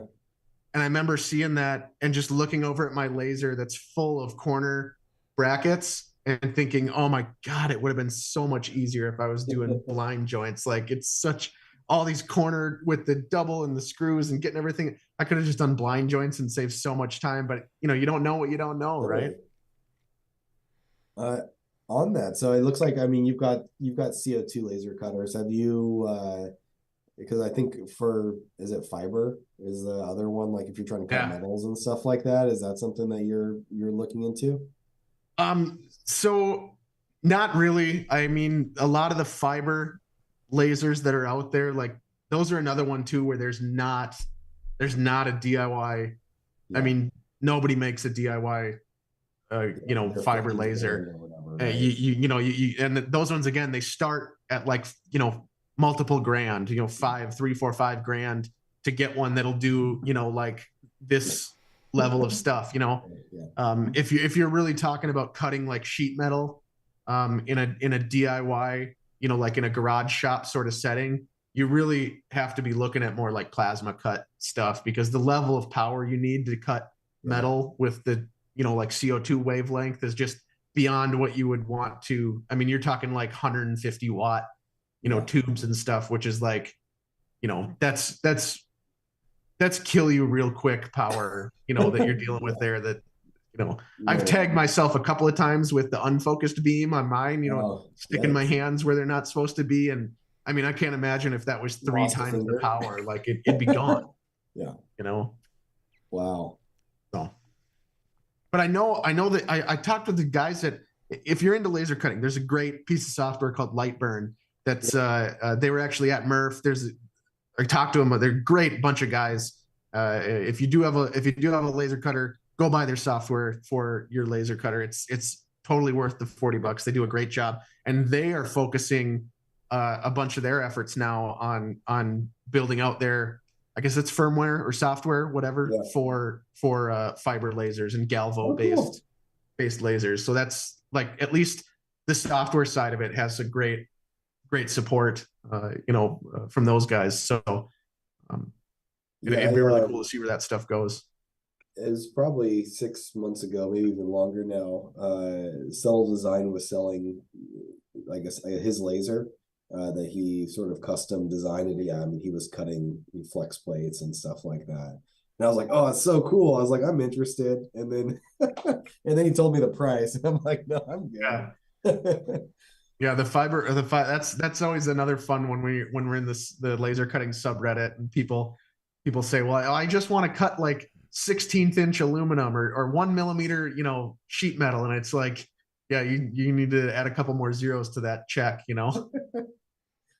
It's crazy. It's totally crazy.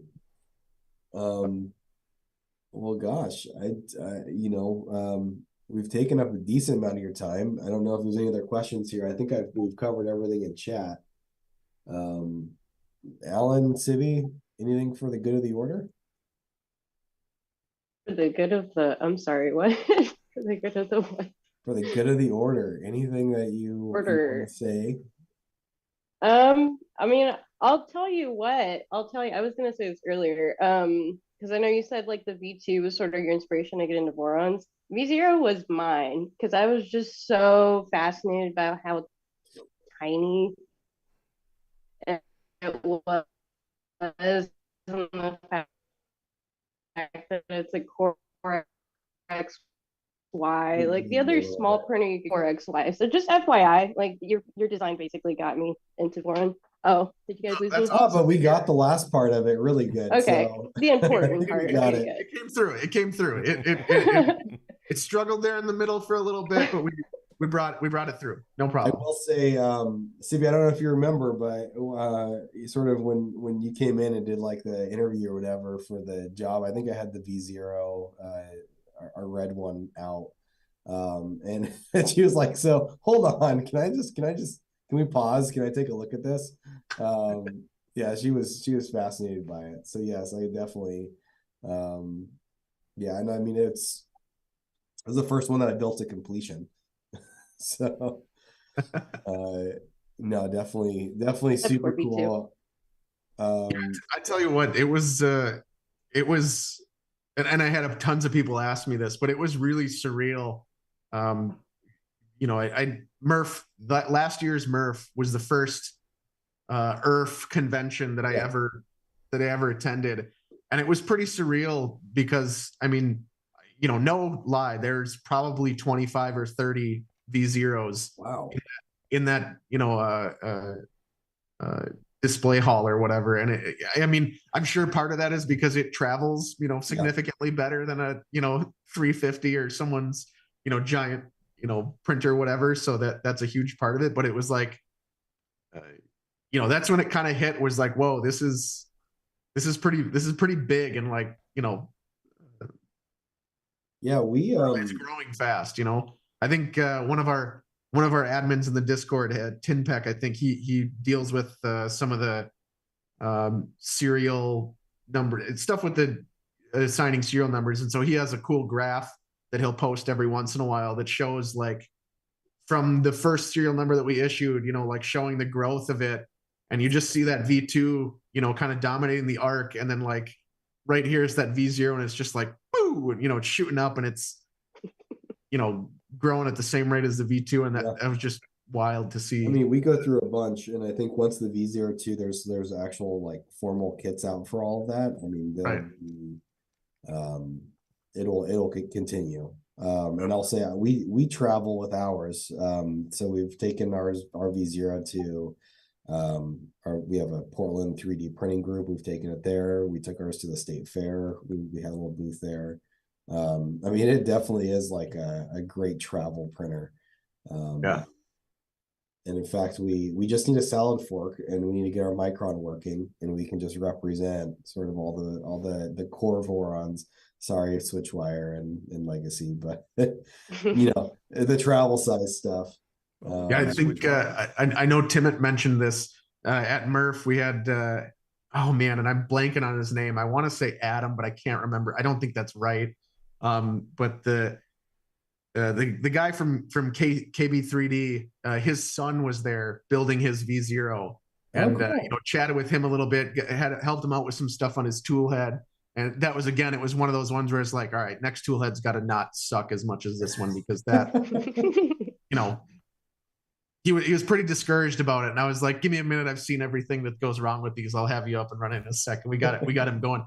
But his dad sent me a DM a couple days later, just saying thanks, it meant a lot or whatever. And actually said that he's like, yeah, we were on the drive home, and he was doing the math in the back seat to see if the V0 could run off the battery, so he could like start it up in the car, as they were driving home, because he couldn't wait to get it and plug it in. He was like, I think if we plug it into this inverter, there's enough, power draw from the car that we can start it up. And so it was pretty fun. So Steve's saying that was Adam, so you got that right. Okay. And he was one of the Murph organizer's son, and he was at the KB3D booth. Yeah, there you go. That's what it was. I knew I had it. I remember I felt like I had something mixed up in there. But that's a while ago. Yeah. But I remember I put it on my list. I was like, all right, next Murph, I'm gonna if he's there again, I'm gonna find him and see if he's upgraded to V0.2 and kind of rib him a little bit if he hasn't. Are you going to any of the other Rep Rap festivals? Yeah, I'm gonna try and make it to the Rocky Mountain one. I got some buddies that live in Denver. I'm actually heading out there on Wednesday to hang out with them, do some skiing, and I'm gonna try and throw this guy in a backpack and do a carry-on deal there, and we'll see. We'll see how TSA responds. We'll see how TSA responds to a V0. So I'm very curious. Please let us know how that goes, because I'm literally planning on doing the same thing for Rocky Mountain. So let me know how TSA is. I'm gonna give it a shot. That's the plan. So if you are at Rocky Mountain Rep Fest, I know there's a bunch of people from the Voron group going. I think we got a couple of a big booth or a couple of booths, or I don't know. We actually took dibs on. We're directly across the same aisle from you. We're like, hey, that's where the Voron team's gonna be. I want to be there. So yeah, we'll see you there then. Yeah, that should be fun. I'm gonna try and get some more shirts or whatever made up so that we can have. I know those were pretty popular at the Midwest Rep Festival. It was a lot of people seem to enjoy those, so we're maybe try and do some of that. We'll see how many of those I can use as padding, around the printer. Yeah, and zip tie the tool head. It'll be all right. Yeah. Yeah, we're gonna take I'll try to fit in my Jeep. If I can, I'm gonna get like a Sprinter van. I'm just gonna drive. It's close enough. 2 days driving. I'll make it work. 2 days, man. That's 18 hours. Yeah. I'm gonna split it up, stop in Salt Lake or something, and then continue. There you go. It'll be fun. That'll be a good road trip. Yeah. All by myself. I'll get some audiobooks taken care of or something. Sweet. Well, anyway, man, I'm starting to feel a little worn down. I appreciate your time, man, and and giving everybody the opportunity to get to know you better. I've said it on all the streams, but I do still think there's still this like aura, like this, around like the Voron design team and other sort of I'll call them more famous makers in the community. And I'm hoping that this helps sort of bring that veil down and just gives people an opportunity to really get to know you and, ask you questions and feel more comfortable in our community. And just want to thank you for the 2 hours of time that you've spent. I mean, it's crazy. We come usually unscripted, and it just blows my mind how we can fill a ton of time. I think Alan and Civi, the first time we did this, I was like, it could be 10 minutes, it could be 40 minutes. And I feel like we haven't closed one in less than an hour. And then we asked Whopping Pockard something about biology. And that was like, that's 30 minutes right there. Went off. And then we talked to Timit. Timit can talk. Yeah, but he's always got good stuff to say. But it's something that's really cool, to have a format where we can talk with people and just let you talk about your interests and what you like doing. So, yeah, thank you very much for your time and for all your work. And like I said, I'm really looking forward to getting into my V02 build. And we do always have one question that we ask. And I say always, we've done it twice, but we're gonna make it a thing. Third time means it's a thing that we do. For our next Meet the Maker series, is there somebody that you think would be cool to talk to? Oh, I mean, come on, you got to get Steve and his cat Charlie. That's they're the ones you got to get next, right?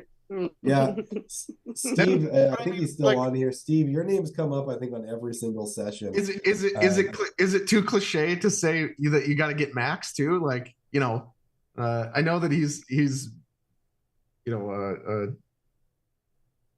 divulged the Voron Genesis story a number of times, but yeah, he'd definitely be a good time. He's got the you know unique perspective of kind of being the father to this weird project that kind of grew just so much larger than I think he uh, would have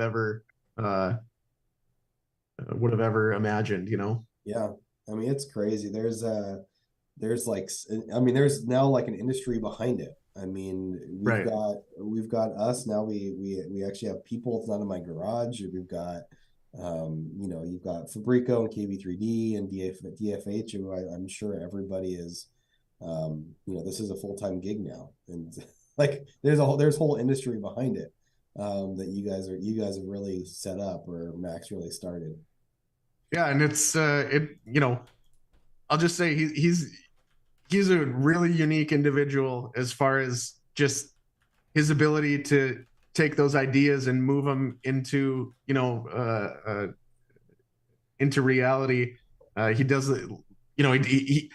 It's not uncommon for us to not hear from him for a couple of months, and then all of a sudden he shows up and he goes, "Hey guys, here's Voron Switchwire. Let's release it." And quite literally how some of the projects have happened. So there's a lot of cool stuff going on, and he's been pretty quiet lately. So Okay.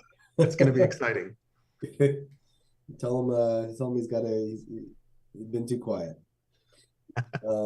Awesome. Well, and we've got some other, we've got a list. We've got to just keep this thing going. I know it's a struggle. Alan, wants to get all this stuff going, and even being sick, we were like, hey, should we like postpone this? And I think you're gone the next week or whatever.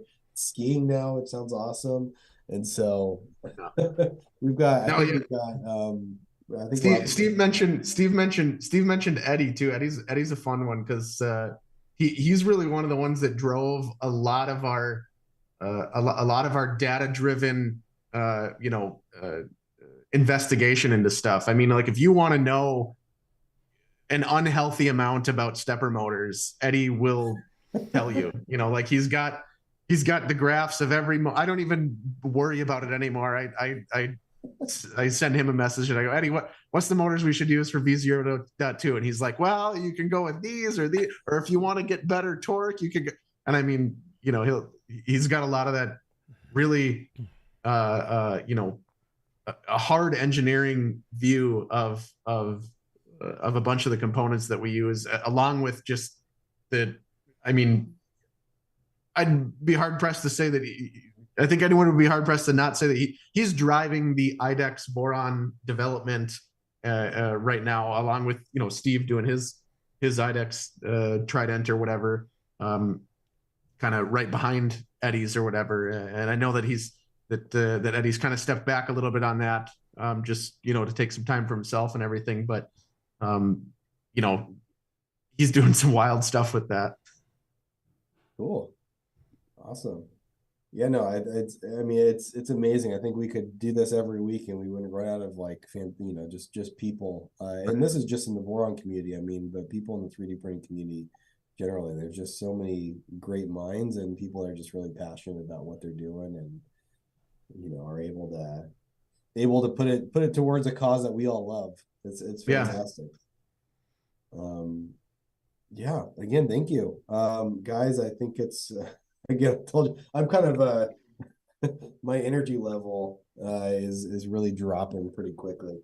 Hopefully everybody, if you ask questions, hopefully we got to ask all of them. If there's anything that you missed, you can message us either on Discord or send us an email.